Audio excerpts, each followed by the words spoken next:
Hi everyone. As you know, here on Family Matters, there are no shortage of conversations and topics, and of course, people with wonderful perspectives both here in New Zealand and around the world. And you'll also know we have been quite around the world of late, so I'm bringing it back home and very pleased to introduce my next guest, Ro Edge from Save Women's Sport. Ro, lovely to have you here today.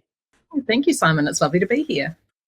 Hey, look, well, thanks for coming on. You and I have met and chatted before around this incredibly important topic of, saving women's sports. And as people will actually, why don't I let you introduce what it does for some of the viewers who may not quite know what it is that you do. And you're one of the co-founders and obviously the spokeswoman, and a very deliberate use of the English language there, the spokeswoman.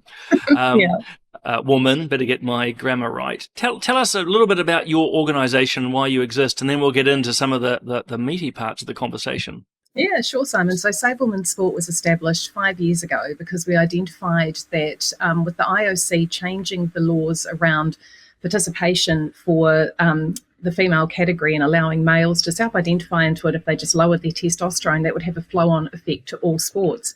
And it did, because unfortunately sporting bodies thought that the IOC had done the research, and so if they implemented policy that there would be, thorough research and backing to support it, when that wasn't the case at all. And so we just saw the female category being undermined around the world with policies that made no sense at all. Women are not men with lower testosterone. We're not men who identify as women. We are adult human females.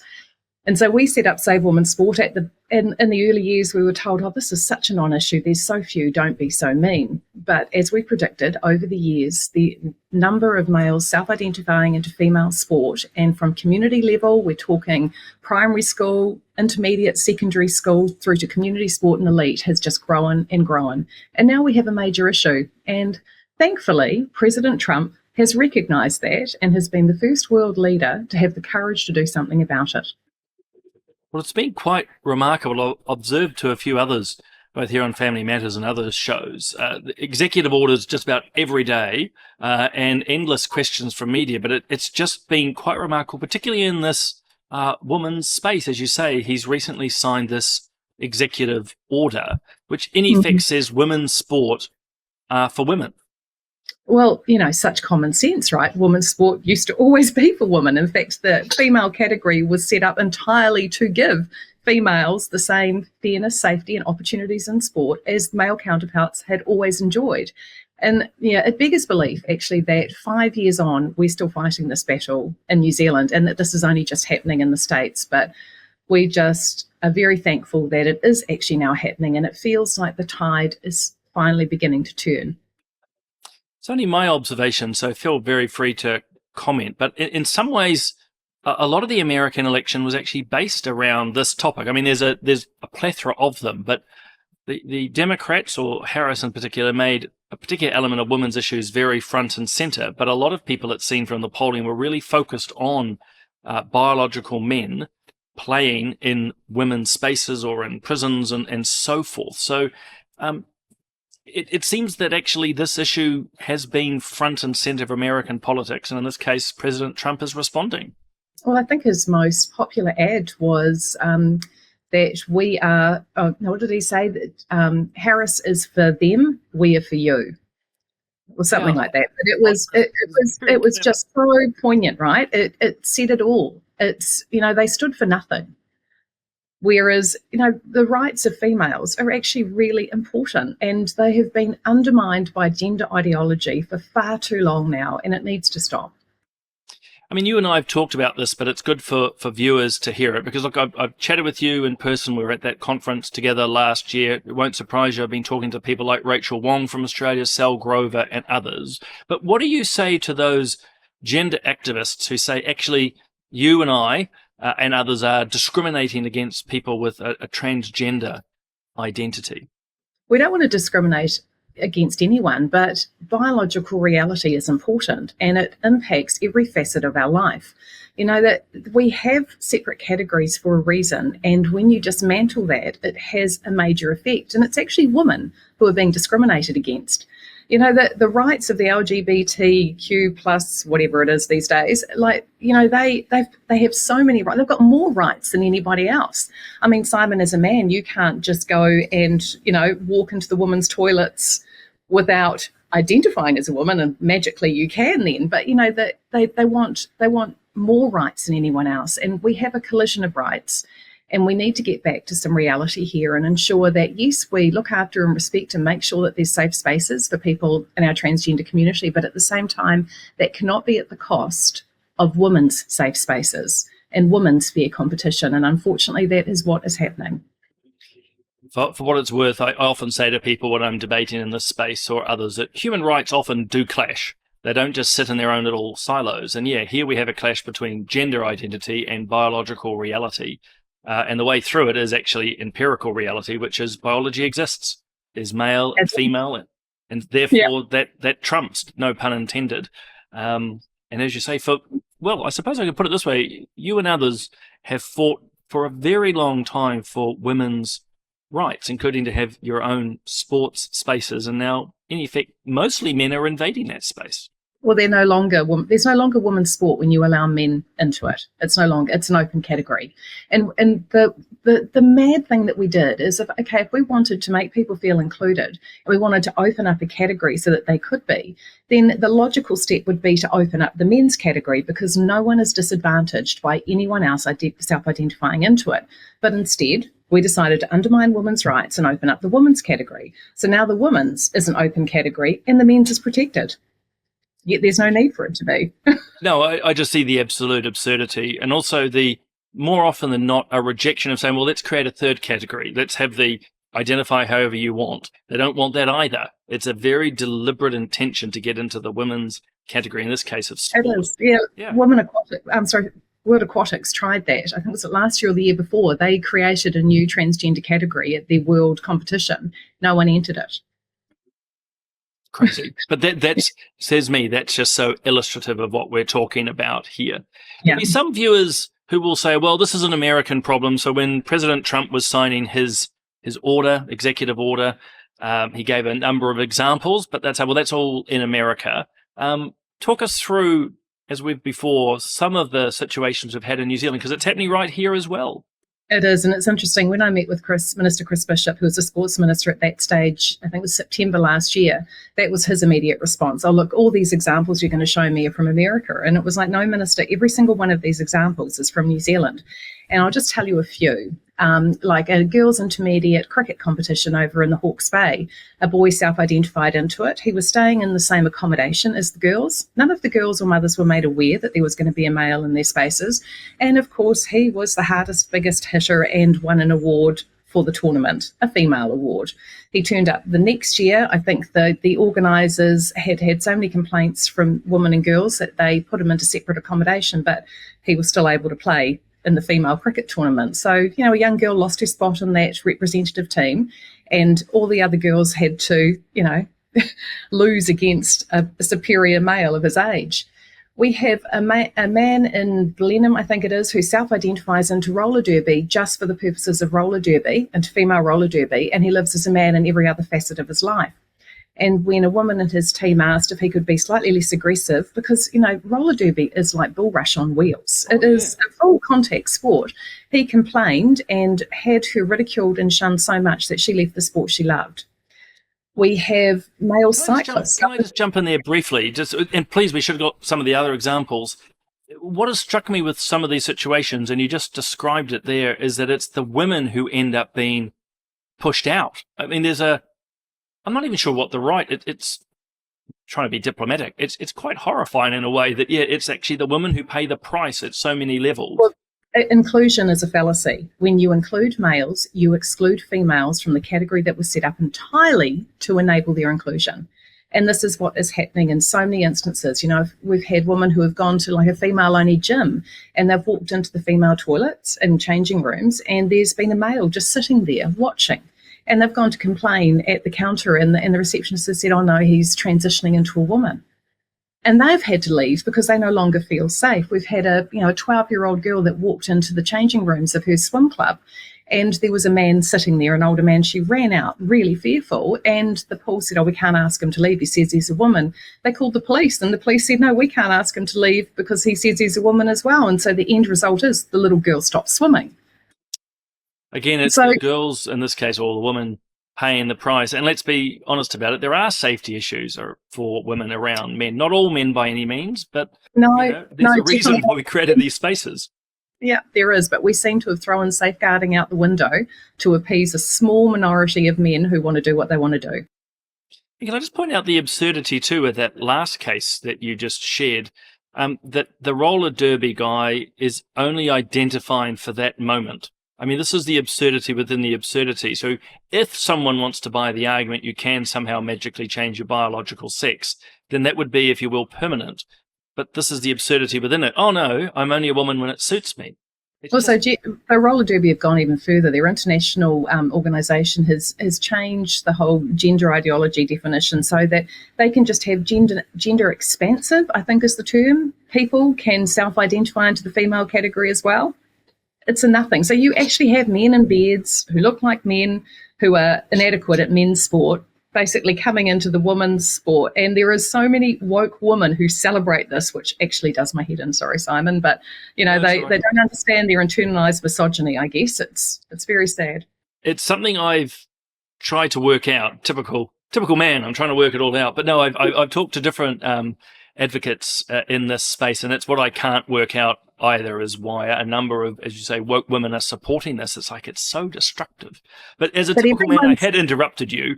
You were going to give us a cycling example or the like. Oh, yeah. There's a number of male cyclists who have self-identified into the female category. Now, my niece was training for the Olympics, and she was in a national road cycling event. And you know all the cyclists when you get to the top of your sport. And she was probably halfway through this race, about to go up a hill, and this person went past her, like whizzed on past her, and she's like, "Wow, who's that?" No idea who it was. And then she fought and managed to finally get past him just before the end of the race. And he came up after and said, "Oh, nice race," whatever her name was. I won't say it on here, but got a fright. It was a man, and yeah, there was a whole lot of young girls that were on that start line, and she hadn't realised it because she was focused on her sport, but a whole lot that knew that he would beat them in the race and affect their ranking, that were all talking about it beforehand, but everyone does it in hushed tones because they're all so scared. Everyone is so scared. And my hope is that with Trump standing up with all those incredible female athletes, young and old, behind him when he signed this executive order, that it shows girls and women that you can speak up and that it's time to speak up. And we need to stop being scared and fearful, because by far the majority of the public are behind us. All our polling shows that. All your polling shows that. It does. And, would point back to where we started, actually, the victory in America was partially due to this topic. And actually in this case, and by the way, I'm not trying to wave for viewers any partisan flag here. It's just the reality. It's what the Republicans in particular and Trump campaigned on, and the votes followed. And actually the outcry in America at the moment, Ro, is from a very small but the vocal minority. Most people are just going, this is great. So what do you think's going to happen? Obviously, this is America. He signed the executive order, has no influence per se on New Zealand, or rather no direction to New Zealand. I would argue have that. Influence. I'd argue that. So part of the executive order is that he wants to convene a meeting with the UN and international sporting bodies within the next 60 days to discuss this issue and how they're going to prioritise fairness for females in sport.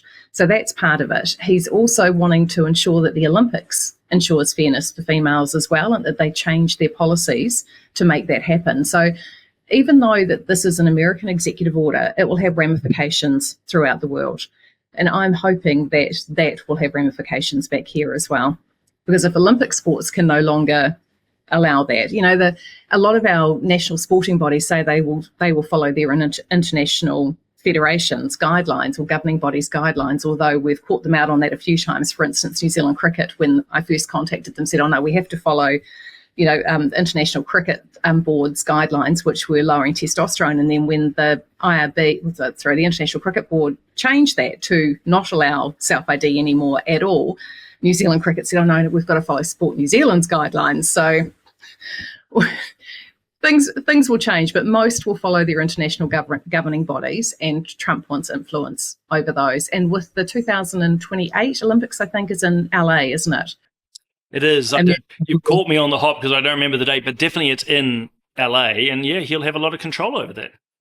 Yep, and we've had Lord Seb Coe came out this morning and did a tweet, and he is standing to be president of the International Olympic Committee, and we so cannot wait for Thomas Bach to go because he has been such a problem. But Lord Seb Coe did an X post today, and he said preserving the integrity of competition in the female category is a fundamental principle of the sport of athletics, and as we know, everything starts in schools. Establishing clear and unambiguous policies is a critical first step. So, he's taking it right back down to community level at school, that the policies need to be clear and they need to be fair. Well, and this is what so much of this is about, because at the end of the day, again, says me, because you're the leading advocate here, but, there's at least two observations. One is fairness exists in New Zealand. The men and the boys can play together, particularly in that professional. Well, actually, that's too much of a distinction. When it gets competitive, boys and men, we can compete. We all can play that sport. The girls and the women can play their sport. So that is fair. But this blending, this deliberate blending primarily of men coming into the women's space is anything but fair for all involved. But, the other thing is, sorry to interrupt you, Simon, the other thing is that if we want to talk about inclusion, there are already plenty of mixed sports teams that anyone can participate in. So, if it's all about just being able to play sport, which is what we're told it is, go and play in a mixed team. No one's impacted.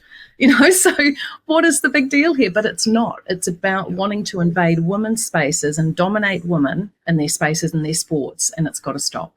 Well, you look at the aggression that comes when, people like yourself, or even Sebastian Coe, others have pushed back. It's a very aggressive and, if I might say, masculine response. And you're going, well, this just proves the point. And it's violent too, be it in rhetoric or in some cases in that physicality of sport. I mean, literally, it's biological men assaulting women in the name of sport. It just boggles my mind. And what's really disappointing too, I think, for the transgender community, especially our older transgender people that have men who have identified as women, is that this has really negatively impacted them. They have always been incredibly respectful of women's spaces, and they would not come into them unless they felt accepted. And if they were ever challenged, they would leave. Whereas you have this whole new lot of entitled men with gender identity issues who just think it's their right to invade, and they actually get off doing it. And it's made it a lot more uncomfortable for our older transgender community now. A great distinction there. I can think of, I'm not going to name names, but people who would fit that perfectly. And isn't it striking? It's that respect that used to go both ways is now gone. And a lot of the more modern activists in this space, it's about power, and it is aggressive in all senses of the words. The other thing I'd point out, and again, correct me on any of this because I'm not as expert as you, but being a woman or being a man is more than your testosterone levels. It's what's always thrown me in the sports space. Oh, well, your testosterone is this. I mean, my being a man is more than that particular hormone. It just, again, befuddles the mind. I know, and how it was ever allowed to be accepted. Like, it was one very mediocre study from a man who identified as a woman, and he got people to self-report over a number of years. Then he got rid of all the data that didn't suit his narrative, and he presented that to the IOC, and they accepted it and went, great, we'll open up the female category. That was all it took. Meanwhile, women have fought for generations to even get sports into the Olympics, like female sports into the Olympics. So well, doesn't that summarise modern academia? But let me not get on that soapbox. Well, draw us back to New Zealand. Then you mentioned the Minister of Sport. I think is it still Chris Bishop, or is it's Mark Mitchell now, isn't it? Now. Yeah, Mark Mitchell now. Look, just in terms of the immediate impact for New Zealand. So the NCAA, which run all the college sports in the US, they have been completely woke on this issue. Until today, they issued a press release basically saying now that only people that were born female, I think they use the word, what's the word they use when it's not really born, it's, gosh, I can't think. But anyway, born females are only allowed to participate in the assigned female at birth. There we go. Stupid assigned thing. It's not a bloody sorting hat, right? That were born female are allowed to participate in the female category. And so we have a whole lot of New Zealand female sports people that go over to the US to continue their sporting careers. My daughter did. She got a full scholarship at universities in the US. over half of the female football ferns do. The tall ferns, probably most of them have gone through the US college system. So automatically this means that female athletes in New Zealand still have a pathway, because under Biden, that was really under jeopardy, allowing males to be able to take those spaces. So there's an immediate impact already. So where we are at in New Zealand is we met with Chris Bishop, the then Sports Minister, in September. He finally recognised the issue and directed Sport New Zealand to change their transgender guidelines to, while allowing inclusion, to prioritise fairness and safety.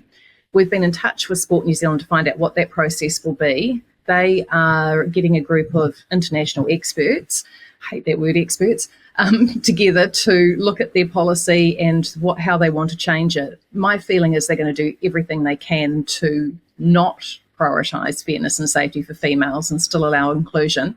But their draft will be out for consultation with specific groups. We hope to be included, I think, in March or April, and they're going to release it in June. It's all too long. Like, it's, how hard is it to protect fairness and safety for females? Says me as a former politician, it's a classic tactic, Ro, to just sort of delay things. Like, oh, interesting that we've had this conversation, we'll say a minister, regardless if they're blue or red. Then you ponder it. Then you slowly call together a group, as you say, of experts in inverted commas. Then they go away, trying to take the heat off the government of the day, and then eventually put out a report which may or may not be agreeable. And then there's further discussion, and the vain hope, I would say, in this space, that activists will go away and forget about the issue. But you guys can't, because day after day, women are seen in sports.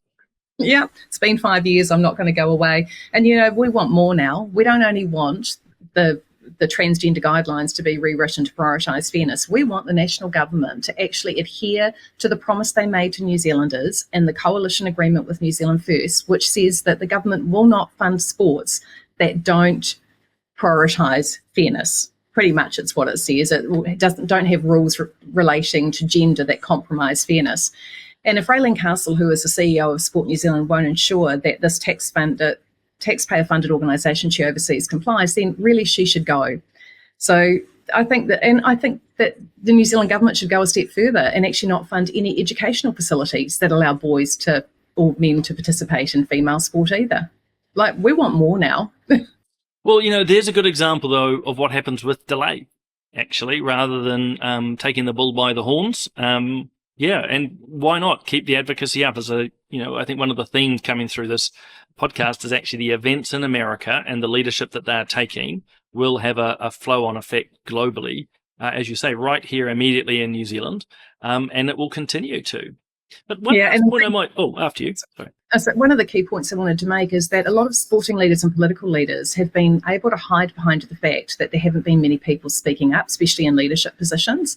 And so they've all allowed to be weak on this issue. Well, that's no longer the case. We have the President of the United States saying that this isn't on anymore and it's got to stop. And I don't think they can hide anymore. We're not going to let them, certainly. No, and you can't beat having the President of the United States, regardless of who it is. They come with enormous clout and influence. And the very fact that he's talked about this topic and now an executive order's been signed in the sports space, but in gender ideology overall, it's right back front and center. And as you say, it's empowered people to be talking about it more, which is welcome. But do you have any reflections on why people are still quite scared, certainly in political media and academic leadership? And I'm thinking of someone we'll both know, who's Carolee Smith. She was on the show a few months back. She's the Australian mum standing up for the rights of girls and women to play sports.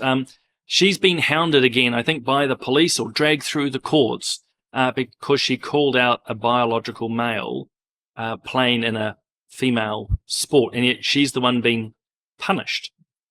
Yeah, unfortunately, there are very few politicians over in Australia, apart from Senator Claire Chandler and probably Pauline Hanson, who are willing to actually state the obvious over there. And they're in much dire situation than we are here. It's gender ideology is perpetuated everywhere, and it really is undermining the rights of women to speak up. I mean, you've got Carolee, who's had an ABO, which was like a protection order that used to be used to protect female victims of domestic violence, basically being taken out against her from a male. And the police, like, the guy lives 300 kilometres away or something. She never sees him.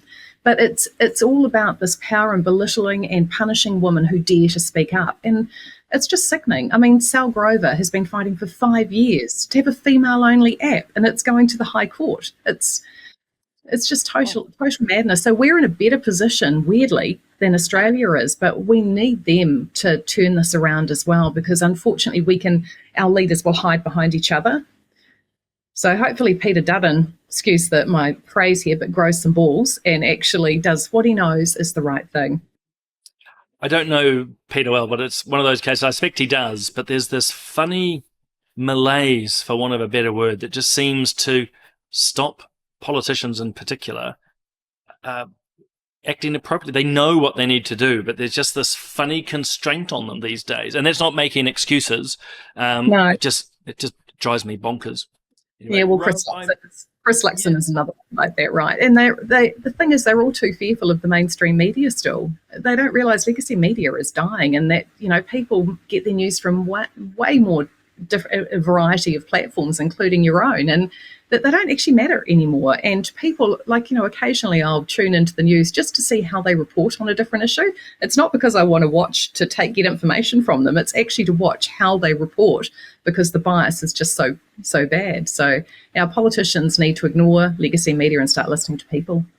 Oh, I agree. I've actually taken this up on different topics, including this one with various former political colleagues of mine. And it's the point. Legacy media is on the way out. Start listening to the people. Get back into the community.